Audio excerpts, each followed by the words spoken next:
तो प्यारे बच्चों, सर्वोत्तम करियर पाथ में आपका स्वागत है।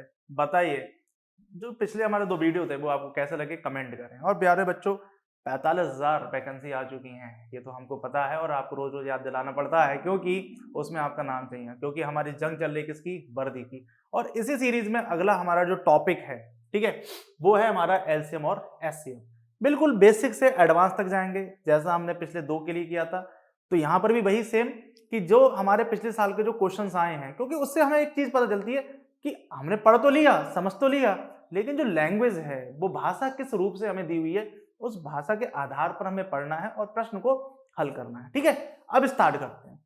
तो यहाँ पे शब्द लिखे हुए हैं एलसीएम और एचसीएफ। इसका एल का मतलब हुआ लीस्ट, बहुत ध्यान समझना। लीस्ट, लीस्ट का मतलब था कम से कम, शब्द समझ लेना, कम से कम, कम से कम। और हाईएस्ट, यहां पे शब्द लिखा होता है हाईएस्ट, यानी कि अधिकतम। ये 2 शब्द सुनिए पहले। तो किसी भी कोई भी पॉइंट लिखा हुआ है, कोई भी शब्द लिखा हुआ है, अगर आपको उसका मीनिंग कंप्लीट नहीं होता है तो दिक्कत होती है। अगला उसमें एक शब्द और लिखा हुआ सी, सी का मतलब था कॉमन। कॉमन का शब्द यह है कि ऐसे समझ लीजिए कि कुछ लोग जैसे हिंदी बोलते हैं, और कुछ लोग पंजाबी बोलते हैं। तो इसका मतलब ये वह लोग हैं जो हिंदी और पंजाबी दोनों बोलते हैं। तो इसका मतलब यह हुआ, ये उभयनिष्ठ हो गया। ठीक है, ऐसे प्रश्न में हम करेंगे, लेकिन अभी आप समझिए कि ये जो प्रॉपर है, इसका मतलब ये दोनों ना कॉमन है। इनके अंदर एक ही चीज कॉमन है कि हिंदी भी बोल लेते हैं और पंजाबी भी बोल लेते हैं। यहां पर भी सी का मतलब भी कॉमन ही है। ठीक है, यहां पर, लेकिन यहां एम का मतलब क्या है, यहां पर ध्यान से देखिए, एफ का मतलब है फैक्टर। फैक्टर, और फैक्टर को बोलते हैं गुणनखंड, यानी कि एक ही चीज के गुणनखंड करेंगे, इस बात को समझिए। और यहां पर है मल्टीपल, और इसको बोलते हैं गुणज। जब तक आपको इसकी डेफिनेशन क्लियर नहीं होगी प्यारे बच्चों, तब तक आपको ये चैप्टर समझ में नहीं आएगा। आपको ये मत पढ़िए कि 2 संख्याओं का जो गुणनफल होता है वो इन दोनों के गुणनफल के बराबर होता है। हमें ऐसा नहीं, हमें एक एक करके समझना है कि एलसीएम बोलता क्या है। तो सबसे पहले हम स्टार्ट करते हैं एलसीएम को साथ में। एलसीएम, तो सर हम बेसिक ही कंडीशन बताएंगे, और बेसिक कंडीशन में क्या है, जैसे अगर मैं आपसे बोलूं कि 2, 3 और 4 का लासा बताइए। ठीक है, लासा पा बोलते हैं। ठीक है, इसका मतलब आपको एलसीएम बताना है। तो छोटे पे आपने क्या किया होगा, बहुत ध्यान से। तो छोटे पे आपने क्या किया कि 2, 3 और 4, फिर आपने इस तरीके से किया होगा, 2 से कट किया होगा, 1, ये 3 हो गया, ये 2 दूनी 4, फिर 2 से किया, फिर 1, फिर 3, फिर 1, और फिर यहां पर 1, 1 और 1। अब आपने क्या करा होगा, इनका मल्टीपल, मैंने यहां पे लिखा ना मल्टीपल, तो इसका मतलब 2, 2 और 3, तो 2 दूनी 4 और 3 12, इसका मतलब 12, यानी कि यह संख्या तीनों का क्या है, 12। तो इसका मतलब लासा हमसे बोलना क्या चाहता है कि भाई देखो, हमने इससे पहले एक भिन्न पढ़ी थी, उस भिन्न में हमने एक चीज देखी थी। क्या देखी थी प्यारे बच्चों, उस भिन्न में हमने एक फ्रैक्शन में क्या देखा था, फ्रैक्शन में हमने देखा था न्यूमरेटर और डिनोमिनेटर। ठीक है, यानी कि अंश बटे हर। और ये अमूमन आपको मुख्यतः कहीं देखने को नहीं मिलेगा। उसके पीछे का रीजन है कि बेसिक अप्रोच कहां से आई, और इसी के आधार पर हम इस एलसीएम और एचसीएफ को खत्म कर देंगे। इस बात को समझिए। हमने पढ़ा अंश और हर, जिसको आप न्यूमरेटर और डिनोमिनेटर की भाषा में आप कहते हो।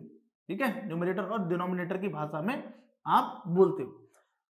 यहां पर ध्यान से देखिए, यानी कि 2, 3 और 4, इसका मतलब एलसीएम का प्रॉपर मतलब क्या हुआ कि हम बटे लगाएंगे।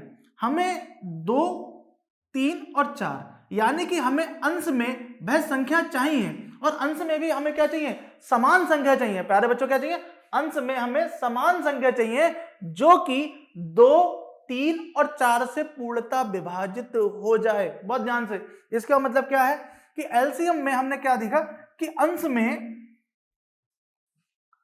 में समान संख्या होनी चाहिए। ये आपको ना हेल्प करेगा जब आप आंसर निकालेंगे, ठीक है, जब आप आपको एमसीक्यू मिलेंगे तब। इसका मतलब क्या है कि न्यूमरेटर में जो भी संख्या है, न्यूमरेटर में जो भी वैल्यू है, जो भी नंबर है, number should be same, number should be same. याद रखना, न्यूमरेटर के लिए नंबर शुड बी सेम होने चाहिए। इसका मतलब क्या है कि हर जगह 12 12 और 12। लेकिन ये जो 12 है प्यारे बच्चों, ये जो 12 है, ये 12 बेसिकली लीस्ट है, यानी कि छोटे से छोटा आपको एलसीएम में क्या करना है, छोटे से छोटा वह अंश जो दी हुई संख्याओं से पूर्णतः विभाजित हो, यानी कि यहां पर क्या बोलेंगे, छोटे से छोटा, ठीक है, छोटे से छोटा अंश जो दी गई संख्याओं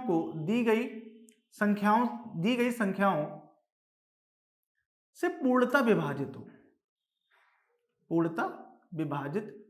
हो, तो उसको आप बेसिकली क्या बोलेंगे, इसको बोलने लगेंगे फिर आप एलसीएम, कि ये हमारा एलसीएम कहलाता है। इस बात को समझिएगा, जैसे 2, 3 और 4 का जो लासा है वो हमारा होता है। जैसे अब समझ लीजिए, अगर मैंने, भाई ये तरीका तो है, अच्छा इसमें अभाज्य संख्याओं का भी रोल होगा, बहुत ध्यान से, क्योंकि देखिए 2 एक अभाज्य संख्या है, 2 यहाँ पे भी अभाज्य संख्या और 3 भी एक अभाज्य संख्या है। इस बात को समझिए, क्योंकि यहाँ पे जो गुणनखंड आएंगे वो सब अभाज्य संख्या आएंगे, इस बात को समझिए।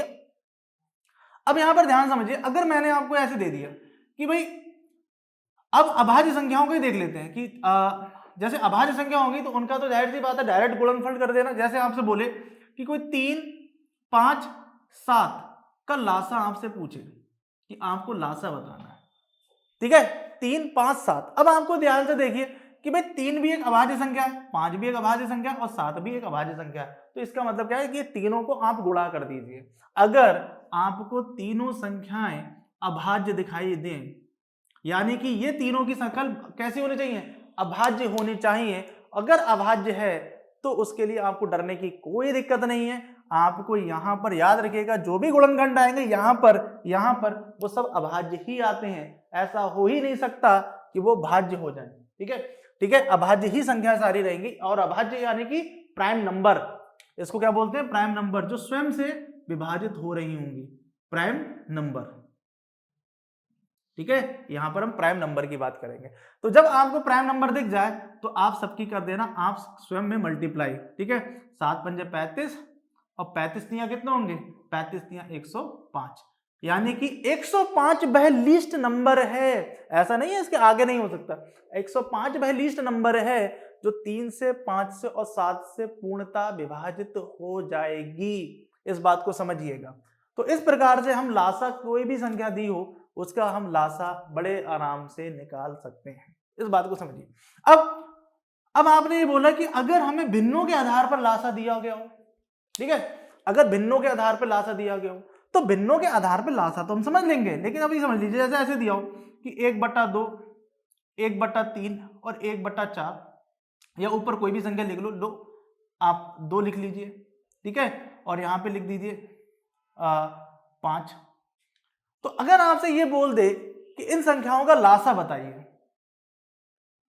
इसका लासा बताइए, जब आपको इस तरीके का लासा दिया हो, आपको भिन्न के आधार इस तरीके के भिन्न दी हो, तो आप ध्यान से रखिएगा, यानी कि लासा का ऐसा हो कि A/B, C/D, E/F का लासा बताइए, ऐसा समझ लीजिए। आप तरीके के आधार पर लिख लीजिए, ठीक है, इसको नोट डाउन कर लीजिए।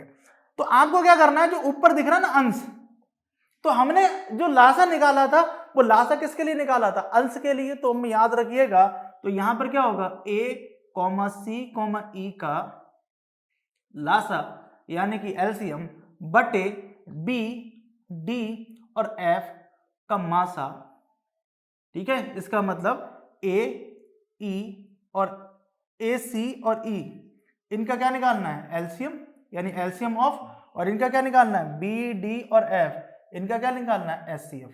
तो इस तरीके से आ जाएगा। लेकिन यहां पर एक छोटी सी समस्या आई आपके सामने कि आपको एचसीएफ पता ही नहीं है कि एचसीएफ नहीं होगा। जब तक आपको एचसीएफ निकालना नहीं आता है तब तक आप फ्रैक्शन के एलसीएम नहीं निकाल पाएंगे, ठीक है।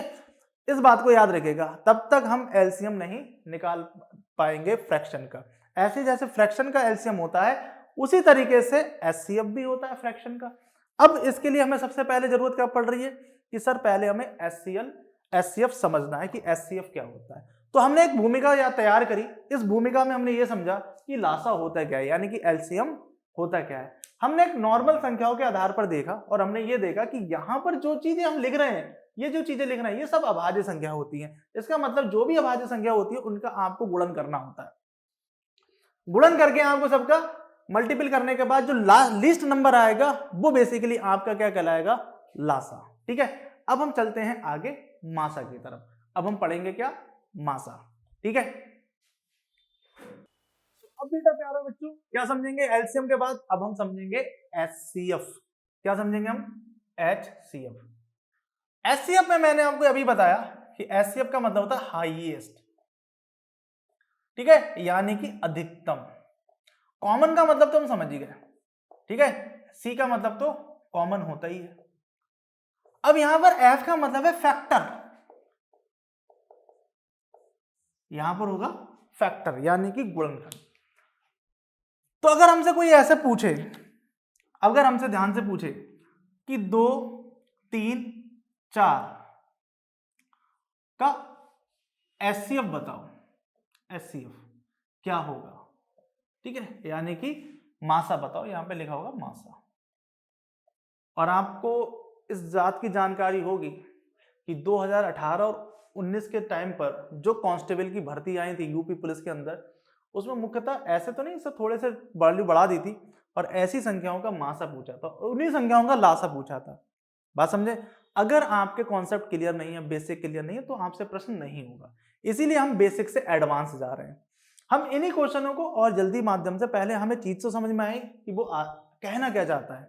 ठीक है, वो समझना क्या है हमें इससे, हमसे प्रश्न में वो आंसर क्यों ऐसे दिए हुए हैं, ये जब तक चीजें समझ में नहीं आती हैं, और यही चीजें जो है वो आपको सिलेक्शन से रोकती हैं। तो 2, 3 और 4, तो यहां पर हमने एक शब्द सुना है जिसका नाम है गुणनखंड। क्या बोला है, गुणनखंड। यानी कि अगर यहाँ पे ध्यान से देखिए, आप अगर 2 के गुणनखंड करें, यानी कि 2 जो संख्या है वो किस किस से कैंसिल आउट हो जाएगी। भाई 2 जो है वो 1 से भी कट जाएगी और 2 से भी कट जाएगी। जैसे 3 भी है, 3 1 से कट जाएगी और 1 से भी कट जाएगी और 3 से भी कट जाएगी। और इसी प्रकार से ये 2 1 से भी कटेगी, 2 से भी कटेगी और 4 से भी। तो इसका मतलब 2 में 1 और 2 हो गए, 3 में 1 और 3 हो गए, और 4 में 1, 2 और 4 हो गया। अब हमें यह देखना है, बहुत ध्यान से समझिए कि यहां पर एक शब्द लिखा हुआ है अधिकतम, यानी कि अधिकतम, यानी कि अधिकतम का मतलब है जो सब में कॉमन हो। अब इसमें जैसे 2 और 2 तो मिल रहा है, लेकिन इसमें बेटा 2 नहीं मिल रहा है। इसका मतलब क्या हुआ, तीनों में हमें एक संख्या जो अधिकतम मिल रही है उसका मान है 1, और इस तरीके से ये आंसर हो जाता है 1। तो हम ये बोल सकते हैं कि ये हो गया हमारा, इसका मासा कितना, 1, ये हमारा आंसर हो गया। तो 1 किस प्रकार से आया ये भी समझ लेते हैं। जैसे हमने उसमें समझा था कि अंश का जो माध्यम है, जो अंश है जो सब में कॉमन होगा, उसी को हम बोल देंगे लासा। तो क्या ऐसा इसमें हर में हो सकता है, यार क्यों नहीं हो सकता। देखिए समझे कि भिन्न था, तो भिन्न को अब मैंने आपको ये बोला कि ये अंश और हर है, अंश बटे हर है। तो अंश वाले कंडीशन से तो हमने क्या निकाला, लासा निकाला। अब हमें क्या देखना है कि अगर ऊपर दो संख्या दी हुई है 2, 3 और 4, तो अब हमें ये ध्यान से देखना है कि नीचे हमें वो वैल्यू चाहिए, यानी कि हर में वो वैल्यू चाहिए जो समान रूप से हो। मतलब हर में हमें वो वैल्यू चाहिए, हर में, ठीक है, हर में समान अधिकतम, समान अधिकतम, ठीक है, अधिकतम संख्या चाहिए जो बेसिकली इनको पूर्णतः विभाजित कर दे, इनको पूर्णतः विभाजित कर दे। जैसे यहां पर देखिए 2 से 2 तो कट जाएगा, चलिए 2 से 2 कट जाएगा, लेकिन 3 तो 2 से पूर्णतः विभाजित नहीं होगा। तो इसी केस में हम एक यहां भी लिखेंगे, एक यहां भी लिखेंगे और एक यहां भी लिखेंगे। और सर इन्हीं को हम क्या कह देंगे, इन्हीं को हम बोल देंगे क्या, एचसीएफ। क्या बोलेंगे, एचसीएफ। अमूमन कई लोगों के मुंह आपने ये भी सुना होगा, कई लोगों की चीजें भी सुनी होंगी कि वो डिवाइड कर देते हैं, कोई डिफरेंस निकाल देते हैं। ये सारी चीजें हम समझेंगे जब हमें जरूरत पड़ेगी तब। पहले तो हमें ये देखना है कि कॉन्सेप्ट कि हमारा क्या होता है। जैसे इसी तर्ज पर अगर हमसे क्वेश्चन बोलते हैं तो नीचे याद रखिएगा कि आपके ऑप्शन दिए होते हैं, अगर ऑप्शन दिए हों तो बड़े आराम से ऑप्शन रखकर भी आप आंसर निकाल सकते हो कि कौन सा डिविजिबल हो रहा है, किससे सभी की सभी डिविजिबल हो रही है। जैसे इसी तर्ज में अगर हमसे क्वेश्चन ये पूछे कि 17, 51 और 102 का मासा अगर आपसे पूछे कि क्या होगा, तो मासा पूछना चाहता है, इसका मतलब हमें क्या चाहिए, हमें नीचे एक ऐसी संख्या चाहिए जो बेसिकली सबको प्रॉपर काट रही हो, सबको प्रॉपर कट कर रही हो। यही तो क्वेश्चन होगा कि भैया कितनी भी लंबी वैल्यू दे, लंबी वैल्यू देने के बाद वो आज से एचसीएफ तो पूछेगा कि भैया इन सबका एचसीएफ बता दो। तो एचसीएफ बता दो, इसका मतलब क्या है कि नीचे वाली उनको कॉमन वाली वैल्यू बता दो, आप सबको कट कर दो। और कट करने का मेथड तो हमने इससे पहले संख्या पद्धति में देखा ही था। तो इसका मतलब क्या है कि जैसे 17 है और 17 का गुणनखंड है, तो इसका मतलब हमें चाहिए अधिकतम, हमें चाहिए अधिकतम जो इन सबको काट रही हो, इन सबको कट कर रही हो। तो आपने यहां भी 17 लिख लिया, आपने यहां भी 17 लिख लिया, आपने 17 यहां भी लिख लिया। तो 17 से बेसिकली तो सब पहाड़ा ही है 17 का। लेकिन एक चीज समझाने के लिए कि 17 इसका एचसीएफ होगा, क्योंकि 17 से ये सारे डिविजिबल हैं। क्यों? जब हम इसको लिखने जाएंगे तो 17 को जब लिखते हैं तो एक होगा, एक के बाद बेटा 17 होगा, ठीक है। 51 होगा, 51 के लिए 1, 17 और 51 यानी कट रहा है। फिर 102 किससे कट रहा है भाई? 102 अगर देखें ये बेसिकली 3 से भी कटेगा, ठीक है। ये बेसिकली जो 51 है, 51 के गुणनखंड में 3 भी आएगा, इस बात को समझिएगा, ठीक है। 17 तो ऑलरेडी है, 51 ऑलरेडी है। 102 में जैसे 1 से भी कट जाएगा, 2 से भी कट जाएगा, 2 से कटने के बाद ये 6 कम 6, 6 से भी कट जाएगा, ठीक है। और 6 के बाद आपका 4 से, 4 दूनी 8 और 8 के बाद 2, तो 4 से नहीं कटेगा, ठीक है, 11। तो इसका मतलब हम मान लेते हैं कि हमारा यहाँ पर ये 17 आ गया और फिर उसके बाद 102 आ गया, मान लेते हैं, ठीक है। और यहाँ पे 51 तो हो गई, 51 और 102। अब यहाँ पर ध्यान से देखिए भाई, 51 तो यहाँ पर है, 51 तो यहाँ पर है, लेकिन डेफिनेशन के हिसाब से हमने अधिकतम देखा है और अधिकतम के हिसाब से हमने कॉमन भी देखा है। तो जब सब में कॉमन हो तो 17 इसमें सबसे बड़ी संख्या है, इसमें और इसमें, यानी 17 तीनों में ऐसा आ रहा है बड़ी संख्या, तो तीनों को कट कर रही है। इसीलिए हम यहाँ पर बोल सकते हैं कि इसका एचसीएफ ऐसे होगा। कई सारे लोग इस तरीके से भी करते हैं कि भाई सर देखो, इसमें ये संख्या है, ये है और ये है, ठीक है। हो सकता है ये वाला तरीका लग जाए हर जगह और नहीं लगे, लेकिन ये वाला तरीका हर जगह लग जाएगा, क्योंकि वो ऑप्शन भी देगा। उन ऑप्शन में से कोई एक ऑप्शन तो होगा आंसर, और उन एक ऑप्शन में से आप आराम से नीचे रख के आंसर निकाल सकते हैं। एक तरीका तो ये है जो हम गत वर्ष के प्रश्न के आधार पर करेंगे। यहां पर एक दूसरा तरीका क्या है कि मतलब मान लीजिए कि जो बड़ी संख्या है, क्योंकि हमने ये वाला केस करा था a/b, जिसको हमने इसको क्या बोला था, इसको बेटा हमने क्या बोला था, भाज्य, और इसको क्या बोला था, भाजक। लेकिन ये केस तब बोला था जब ये संख्या बड़ी है, जब ये बड़ी हो जाए तब उस केस में हमारा आंसर निकल जाएगा, नहीं तो छोटी अंदर होगी तो खुद ही एक सेक्सफल बन जाएगी। तो इसमें सबसे बड़ी संख्या क्या है, 102। अब 102, अब यहाँ पे लिख लीजिए 51, इसको मान लीजिए b, इसको हम मान लेते हैं b और इसको मान लेते हैं a, ठीक है। यानी कि हम a/b के माध्यम से ऐसे कर रहे हैं, ठीक है। अब 51 को जब करेंगे तो बहुत ध्यान से देखिए कि 51 दूनी कितने होते हैं भाई, 51 दूनी होते हैं 102, 51 दूनी होते हैं 102, और यहां पर ये पूर्णतः विभाजित हो गई। तो अगर ये देखो तो आप कहोगे कि सर इन दोनों का तो ये क्या हो गया, इन दोनों का क्या हो गया, ये हो गया। अब इन दोनों से रिलेटेड जो हमारा एचसीएफ आया है वो तो 51 आया है। अब हमें किसका करना है, 17 और 51 का। तो 17 जब 51 का करेंगे तो 17 51 के लिए हमें क्या करना है कि सेम बड़ी संख्या ये है तो 51 यहाँ लेना है और 17 यहाँ पे लेना है, तो 17 51। तो इसका मतलब क्या है, यहाँ पर कट, यानी कि रिमाइंडर 0 आ गया, तो यहाँ पर हमारा आंसर कितना आ गया, 17। अगर इसी तर्ज पर हमसे क्वेश्चन ऐसे पूछ ले कि 15 और 402 पूछ ले, 402 का मासा आपसे पूछ ले, हमें नहीं पता, हमने तो एक क्वेश्चन ऐसे बना लिया, आप भी बना सकते हैं, आप इससे बड़ी संख्या रख लीजिए। तो इसका मतलब पहली बात तो यही है कि हमें नीचे कोई ऐसी संख्या चाहिए कि जो दोनों को काट रही हो। भाई देखिए, एक भाज्य है, एक क्या है आपको विषम संख्या है और एक आपकी सम संख्या है, तो इस आधार पर आप लगाएंगे तो गलत हो जाएगा। तो एक तरीका तो जो है, जो ऑप्शन हो उसको रख के देख लें, तरीका हो जाएगा। नहीं तो क्या करते हैं, इसको हम ए मानते हैं, इसको बी मानते हैं और इसको हम इवन उसी तरीके से भाग करते हैं कि 15 एकम 15, 15 दूनी 30, तो कितने बचे 2। अब 15 का और पारा पड़ो, 15 छक्का 90, 90 बचेंगे कितने, ये 2, यहां पर कितने बचेगा 1, ठीक है, अब यहां पर ध्यान दीजिए, एक बचा। अब इस केस में क्या होगा, देखिए अब 102 बचने के बाद ये कंडीशन हो गई, तो ये बेसिकली आपका लासा और मासा वाला केस कर रहे हैं, और इस वजह से आपका आंसर नहीं आएगा। क्यों? क्योंकि इस तरीके से आपका नहीं निकाल पाएंगे कि किस प्रकार से आप निकाल पा रहे हैं। बहुत ध्यान समझिए। तो उस केस में क्या करना है, हमें निकालना है एचसीएफ। तो एचसीएफ में या तो हमारे पास गुणनखंड हो कि 15 किससे कट रहा है, 15 किससे कट रहा है, ये कंडीशन होनी चाहिए।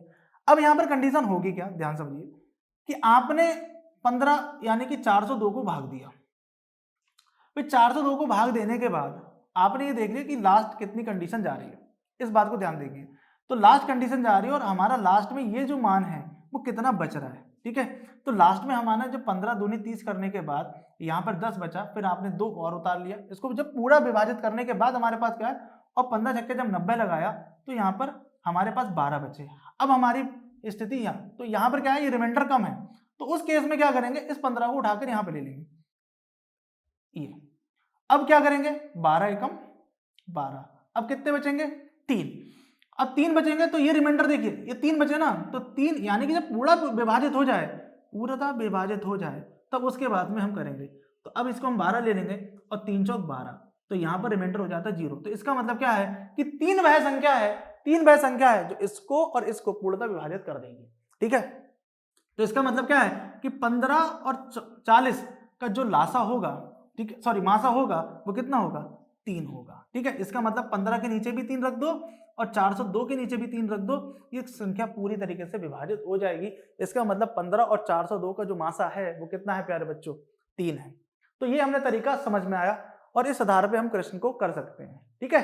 गत वर्षों के आधार पर अगर हमें लगता है कि कॉन्सेप्ट और भी हमें चीजें चाहिए तो हम पहले वहां पे समझेंगे फिर प्रश्न करेंगे, इस बात को समझिएगा, क्योंकि हम वहां भी हल करते हैं, क्योंकि उनकी लैंग्वेज किस आधार की होती है वो। तो यहाँ पर एक तरीका यह है कि नीचे या तो ऑप्शन से देख के कर ले कि भाग होगा, दूसरा आप इसे भाग करके कर ले। लेकिन यहाँ पर याद रखिएगा जब रिमाइंडर आ जाए, और रिमाइंडर जब इससे कम आ जाए, जब रिमाइंडर कम आ जाए तो उसके आधार पर जब लास्ट में रिमाइंडर 0 होता है और जिस संख्या से विभाजित करने पर रिमाइंडर पूरी तरीके से 0 होगा, इसका मतलब पूर्णतः विभाजित है, तभी तो रिमाइंडर 0 होगा प्यारे बच्चों। तो वो बेसिकली क्या कहलाएगा, आपका एचसीएफ। इस बात को समझिएगा, ठीक है। आप कितनी भी बड़ी संख्या है बड़े आराम से उस चीज के लिए कर सकते हैं, ठीक है। जो हम एग्जाम जब प्रीवियस ईयर देखेंगे तो उसके आधार पर हम देखेंगे। अब हमने क्या है कि उसमें हमने फ्रैक्शन की कंडीशन करी थी, तो फ्रैक्शन जब भिन्न के आधार की बात हुई थी, तो भिन्न के आधार पर हमें एचसीएफ की जरूरत पड़ रही थी। तो लासा और मासा ये क्या कहना चाहते हैं, लासा में हम अंश की बात करते हैं, मासा में हम हर की बात करते हैं। ये इस चीज से हमारी तय हो गई, ठीक है। अब आगे चलते हैं कि आगे और क्या करना है। तो प्यारे बच्चों हमारे केस में एचसीएफ भी हमें समझ में आ गया कि क्या होता है, और एलसीएम भी हमें भी समझ में आ गया। अब हम इसका यूज देखेंगे। यूज का मतलब क्या है, जैसे भिन्नों के रूप में हो, जैसे मैंने आपको बोला कि ऐसे हो A/B, C/D और E/F, ठीक है। अगर इसी का आपको पहले बोला हो का लासा बताइए, ठीक है, का लासा अगर आपसे पूछा हो तो आपको दिक्कत ही नहीं है। तो मैंने अभी आपको बताया कि A, C और E का आप क्या निकालेंगे, लासा, ठीक है।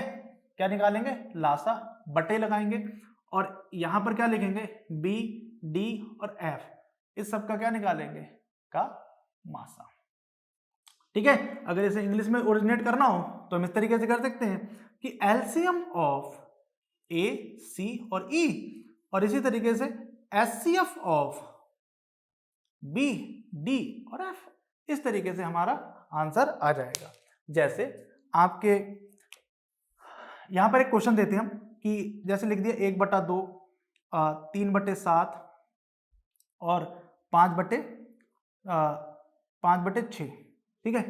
अब यहां पर हमसे पूछा गया कि हमसे बोले का लासा बता दीजिए, यानी कि एलसीएम आप बताइए कि इनको एलसीएम क्या होगा, एलसीएम क्या होगा।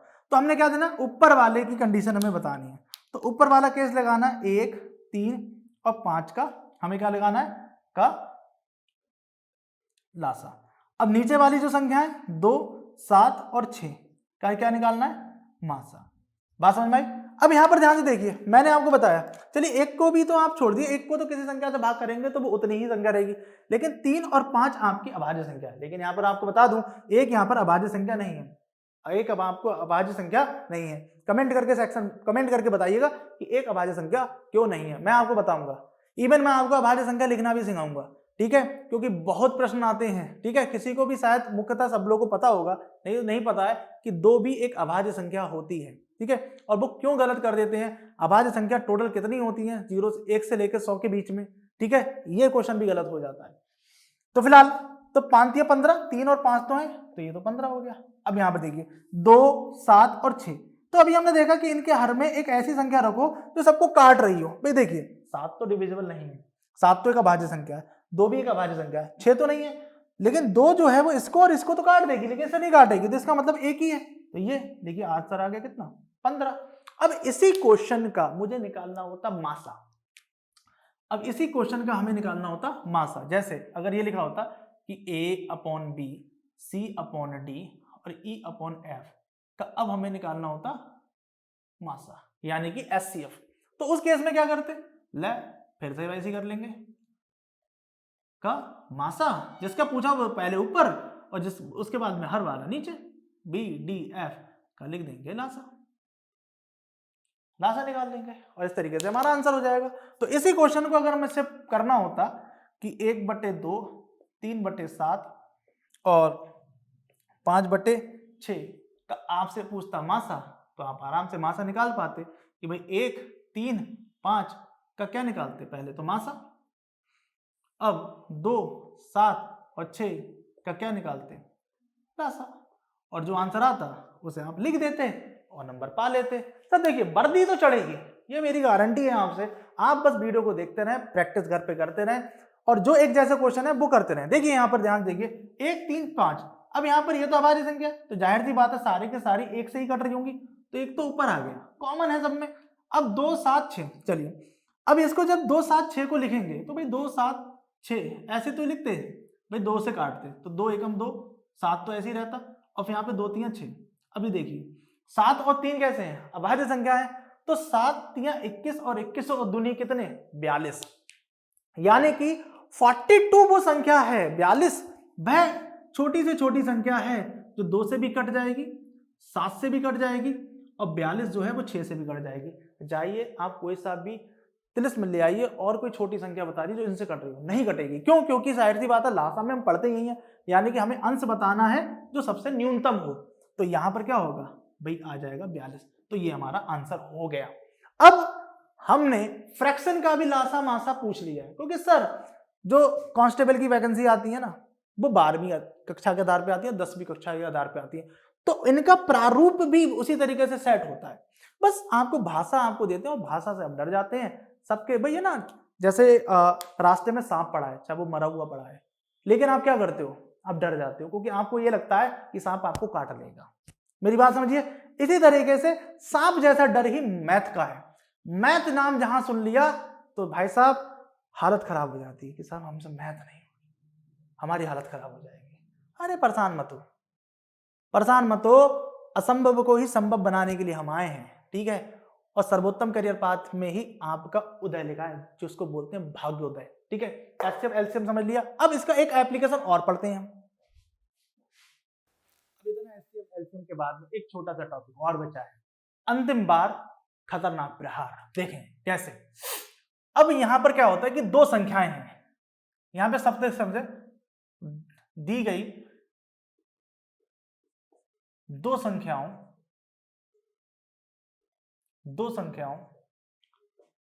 का जो गुणनफल होता है वो बराबर होता है दी गई 2 संख्याओं के एलसीएम के और उन्हीं 2 संख्याओं के दी गई 2 संख्याओं के एचसीएफ के, ठीक है, दी गई 2 संख्याओं के एचसीएफ के। अगर हम मान लेते हैं वो 2 संख्याएं जो हैं वो हम मान लेते हैं, यानी कि अगर 2 नंबर हैं, यानी कि multiple of 2 number, multiple of 2 numbers, ठीक है, इक्वल होगा LCM of 2 numbers, that 2 numbers, ठीक है, into HCF of that two numbers. ठीक है, ये बात समझ लीजिए। अब वो नंबर मान लेते हैं, ठीक है, ये तो फिलहाल आपके लिए मैंने मुजस्सिमा क्रिएट कर दिया, इस बात को समझ लीजिए। अब मान लेते हैं वो दोनों नंबर ना आपको x इंटू बाई दी हो। अरे पी क्यों कर लो, अगर आपका नाम, एक का नाम सलीम है और एक का नाम मोहन है, तो एक s रख लो एक m रख लो, नो प्रॉब्लम सर। ठीक है, और इन्हीं का दोनों का यानी कि LCM of x and by, ठीक है, इस बात को समझ लीजिए, into HCF of x and by, याद रखिएगा। और ये दोनों बराबर आते हैं, इनमें से कोई एक गायब कर देता है और आपसे आंसर पूछ लेता है। ठीक है, मान लेते हैं, जैसे वो संख्या हम मान लेते हैं 2 और 5। ठीक है, हम एग्जाम्पल में वो दो संख्याएं 2 और 5, याद रखिएगा कभी भी मैथ में शुरुआत करनी पड़ती है, जैसे हम साइकिल चलाते हैं ना स्टार्टिंग में, तो साइकिल को कभी कभी क्या है पैदल लेके भी चलते हैं कि बैलेंस बना सकें। बैलेंस के बाद कभी कभी कोई कैची बोलते हैं ना, गांव की भाषा में कैची बोलते हैं, जो इस ट्रायंगल टाइप का होता है ना, उस ट्रायंगल में पैर फंसाकर डालते हैं, इस तरीके से होता है ना साइकिल का पूरा मॉड्यूल बना हुआ। ठीक है, ये हैंडल होता है, यहाँ पर आपकी गद्दी होती है, ये आपका। तो मुख्यतः आप क्या इसके अंदर पैर डाल के इसको चलाते हो, इसका सहारा लेकर बैलेंस बना के थोड़ी सी तिरछी कर दी, फिर आप कहीं ना कहीं आपको एक अचीवमेंट मिलता है, यस, गोल्डन अपॉर्चुनिटी, कि सर आज हम इस गद्दी पे बैठेंगे। ठीक है, जब गद्दी पे बैठ के बैलेंस बना लेते हो तो थोड़ा थोड़ा आप स्टार्ट में क्या करते हो, हाथ छोड़ देते हो, फिर देखते हो बैलेंस हो गया, फिर थोड़ा कलिकृतियां और करते हो, पीछे का जो केरियल है ना, जो पीछे का जो आपको सामान वगैरह लगेज रखने के लिए होता है, आप उस पर बैठते हो, अच्छा तो एक्सटेंड करके बोले बहुत बढ़िया चल रहा है, फिर आप ना थोड़ा थोड़ा बीच में छोड़ देते हो, फिर वो देखा ना जो आपका एक रोड होता है, रोड में एक ब्रेकर होता है, ये छोटी छोटी उपलब्धियां सबने की हैं, आपने ऐसे ऐसे वर्क किए हैं, ऐसी ऐसी महानता के कार्य किए हैं जिसमें आपको ना वीरता प्राप्त हुई है। बहुत ध्यान समझिए, देखिए आप इससे निकालने की कोशिश करते हो, लेकिन शुरुआत याद रखिएगा, शुरुआत आपने बेसिक से की, अब ये एडवांस मामला है, और एक रास्ते में बहुत सारे मिल रहे हैं और सबको आपने पास किया और ये करते हो 10 हो गया। सर ऐसे ही जीडी में जब आप भर्ती ले लेंगे तो ऐसे ही होगा, इस बात की याद रखिए, बस बेसिक से एडवांस जाना, समझना है। तो 2 और 5 ली हमने, छोटी संख्या ली, जब हम छोटी संख्या को समझ जाएंगे इसी आधार पे तो बड़ी संख्या करेंगे, तो 2 और 5 ली। अब हमें क्या करना है, इसका एलसीएम लेना है। अब इसका एलसीएम कितना हो जाएगा, तो इसका एलसीएम होगा 5 दूनी 10, क्योंकि दोनों अभाज्य संख्या है। अब इसका एचसीएफ कितना हो जाएगा भाई, 5 तो 1 से कटेगी, यानी कि नीचे 1 तो इसका 1, इसका मतलब क्या है कि 2 और गुणा 5 कितने हो गए 10। अब इनका एलसीएम कितना है, एचसीएफ और गुणा एलसीएम, तो एचसीएफ कितना है 1 और एलसीएम कितना है 10, तो इसका भी 10, इसका मतलब दोनों संख्याओं का किसके बराबर हो गया, 10 और 10 बराबर आ गए, तो ये हमारा प्रूफ हो गया।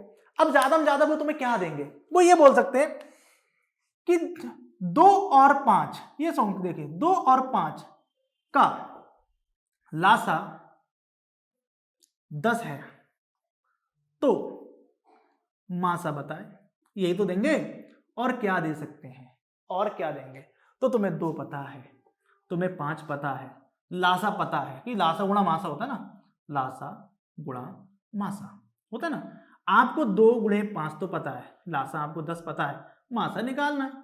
अब याद रखिएगा ये 10 है, ये 10 है, तो 10 लिखेंगे, 10 लिखेंगे। और सर गलती मत करिएगा, क्योंकि मैं आपको बार बार बोल रहा हूं, आप चाहे घर पर बैठ के कितना भी टेस्ट लगाएं, आपको टेस्ट जैसे एग्जाम में होता है बैठ के टेबल पर और कंप्यूटर पर देते हैं तो बाकायदा माउस के साथ ही दें, बिल्कुल उसी तरीके से आप अमूमन क्या है रजाई में बैठे हैं या एसी के अंदर बैठे हैं और मोबाइल से टेस्ट दे रहे हैं, सर कभी पेपर नहीं निकलेगा, ये मेरी गारंटी है, क्योंकि आपको वो आदत ही नहीं है। ठीक है, तो आप इस 10 को नीचे ले लीजिए, क्योंकि बच्चे को 1/2 और 1/2 1/4 भी करते हुए देखा गया है। ठीक है, वो गलती करता है, इस बात को समझिएगा। ठीक है, अब 10 नीचे लेंगे तो 10/10 और मासा। अब यहां पर अगर गलती से समझ लीजिए 10/10, और ऐसे चिरंजीवी हैं, ऐसे लोग हैं, अगर यहां ऑप्शन में 0 रख दूं, बी का मान 1 रख दूं और सी का मान 10 रख दूं और डी रख दूं नन ऑफ दीज, तो आपको क्या लग रहा है इन 54 लाख भर्तियों में, 54 लाख जो पेपर देने जाएंगे, क्या उनमें से सब 1 मार देंगे? सर 1 मार देंगे, और सब पढ़ रहे हैं, किसी ना किसी माध्यम से पढ़ ही रहे होंगे, उनमें से ये 0 भी तो मारने वाले कई लोग मिलेंगे। कुछ लोग और सोचने लगेंगे, वो ये भी मारते हुए लगेंगे। ये चौथाई है। आपको ये मतलब ये कि आंसर निकल आएगा। 10 और 10 काट के कई सारे बच्चे जीरो भी ले आते हैं। अरे कई तो बहुत खतरनाक है, जीरो से जीरो भी उड़ा देते हैं। सोचिए वो बच्चा कितना खतरनाक होगा अगर एक ट्रिग्नोमेट्री त्रिकोणमिति आता है और त्रिकोणमिति में ये साइन x लिखा है और यहां पर x लिखा है, इस x से x उड़ा देता है। सोचिए अगर x नहीं है, क्योंकि एंगल होते हैं, ये 2x लिखा है 2 लिखा है, तो 2 से 2 उड़ा देता है और बोलता है सर आंसर साइन x है। और सर होता क्या है, यहां पर भी वो साइन x देता है। बोले बेटा आए हो, फॉर्म भरे हो तो थोड़ा तो मजा लो, आए हो खाली मत जाओ, कुछ आंसर लगा के जाओ। कुछ cos x लिख देता है, कुछ और लिख देता है, कुछ और लिख देता है, tan x लिख देता है और d लिख देता है, नॉन ऑफ दीज। अब ये तो लवारिस है, ये गरीब कल्याण योजना में चल रहा है, इसे तो कैसे लगाएंगे। बोले अरे यार 100 रुपए के 200 रुपए के 50 रुपए का फॉर्म भरा है, तो इतना तो पागल नहीं होगा कि ऑप्शन रख दिया होगा, कोई ना कोई आंसर आ रहा होगा और आपकी बुद्धि से यानी साइकोलॉजी से खेल गया और आप आंसर साइन एक्स मार के चले आते हो। सोचिए ऐसा हो सकता है क्या? नहीं, कभी नहीं हो सकता। ठीक है, तो इसका आंसर कितना होगा? ए। तो मेरे लाल ऐसी गलती से बचे। ठीक है, मैं बोला ना नजर हटी दुर्घटना घटी, जो रेलवे फाटक के पास में लगा होता ना वो बिल्कुल सही लिखा होता है। ठीक है, नजर हटी दुर्घटना घटी। कई सारे बच्चे 0, 1, 10 और नन ऑफ दीज। किसी को ना बोलना चल मैं तुझे एक क्वेश्चन दे रहा हूं और तुझे मैं 20 सेकंड दे रहा हूं और करके दिखाना, जब समय की बद्धता लगाओगे उसके ऊपर आंसर गलत आएगा, आंसर गलत आएगा। क्यों? क्योंकि आप बहुत समय में करते हो। कभी बहुत सारे लोग वो रील बना लेते हैं कि घड़ी दिखाकर बताएंगे कि वक्त बताएगा, लेकिन सर मुख्यतः ये है कि इसका यूज करते हैं, घड़ी सामने रखते हैं और क्वेश्चन को तय समय सीमा में करते हैं। अगर 60 मिनट में 100 प्रश्न हैं तो आपको आदत डालनी है कि आपसे 50 में 100 होने चाहिए। इवन मैं तो कहता हूं कि 45 में 100 होने चाहिए, ये आदत होनी चाहिए। तेज दौड़ना है, तेज, और आपको वर्दी लेनी है, इस बात को याद रखिए। नहीं तो आप सिलेक्शन दूसरे के हवाले कर जाएंगे, इस बात को याद रखिएगा। सिलेक्शन ना होने के कारण बहुत हैं, बहुत। तो इस तरीके से हमारा लघुत्तम समावर्त और महत्तम समावर्त का पूरा कॉन्सेप्ट क्लियर होता है। अब हम करेंगे गत वर्ष के प्रश्न। ठीक है, धन्यवाद।